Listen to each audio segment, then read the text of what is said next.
brotherhood of fly fishing is an important adjective to use in fly fishing. It's not used enough. Fly fishing can be quite insular. We needed to have some form of an event where we could all get together and just have a family gathering, really. Very rarely do fly fishermen get together in large numbers. This is a sport that takes you to beautiful places. It's a sport that will test you. It's a sport that you will never master. The exciting thing about this is that it's the first of its kind in South Africa, and having people with a common interest all in one place at one time. And I'm certainly hoping that this thing will grow into something bigger and better. And here we have all sorts of people together, whether they're artists, bamboo rod makers, fly tyers, book writers. There's all the added elements of it. There's the fly tying, and there's the woodwork, craftsmanship, bamboo rod making, there's net making, clothing. Fly fishing is the single and only thing that relaxes me. My paintings have changed substantially. For instance, where I catch a fish, it means a lot to me to catch and release that fish. And I then take that in my mind and paint it. So it's semi-abstraction, but I put in my little bit of water where I caught my fish. I started fly fishing when I was a kid, probably about 4 or 5 years old.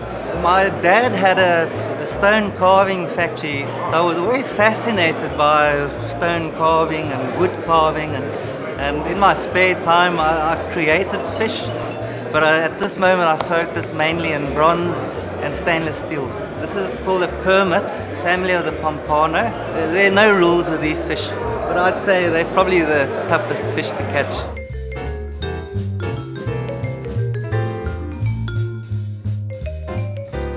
I started fly tying about 15, 16 years ago, and I bought a cheap vise and the hook kept falling out the jaws. And I got so mad, I literally took it and threw it into the rubbish bin, and I went into my workshop and I made myself a J vise. And around about the time I got into version 3, people started saying you should produce this commercially.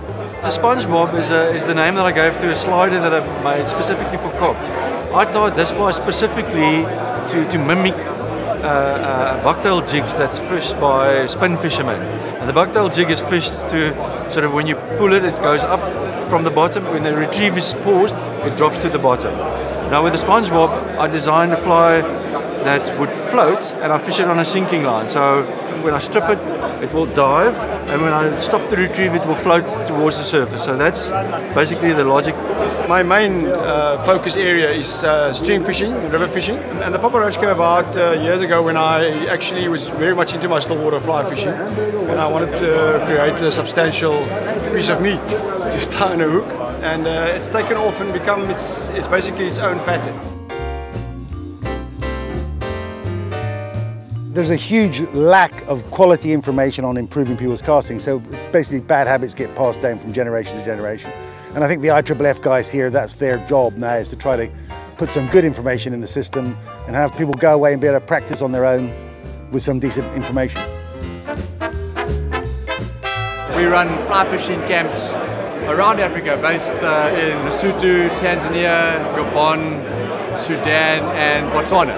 We work really hard at the conservation side of things and community beneficiation projects. So that's empowering local communities within rural areas in Africa to find sort of sustainable employment and a sustainable economy around the resources that they otherwise have no value in.